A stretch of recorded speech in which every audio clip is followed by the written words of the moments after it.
Un fuerte olor a humo despertó a los vecinos de la colonia Santa María La Ribera. Empezó a oler a humo y ya los vecinos tuvimos que salir porque pues sí se metió todo el humo.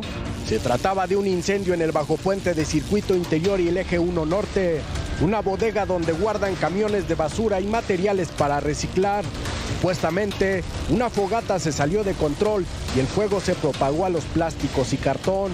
Prenden fogatas y entonces me imagino que eso fue lo que ocasionó el incendio.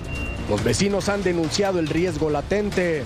Ya se había reportado tanto en la delegación Cuauhtémoc como en la Miguel Hidalgo que hacen sus fogatas. Por fortuna, la rápida acción de los bomberos evitó una tragedia. No hubo personas heridas ni pérdidas humanas. Y hemos estado pidiendo a las delegaciones, pero se avientan la bolita de un lado a otro. Que es la Hidalgo, que es la delegación Hidalgo, no, que es la Cuauhtémoc. Y nadie pone solución a esto. Oscar Mendoza, Fuerza Informativa Azteca.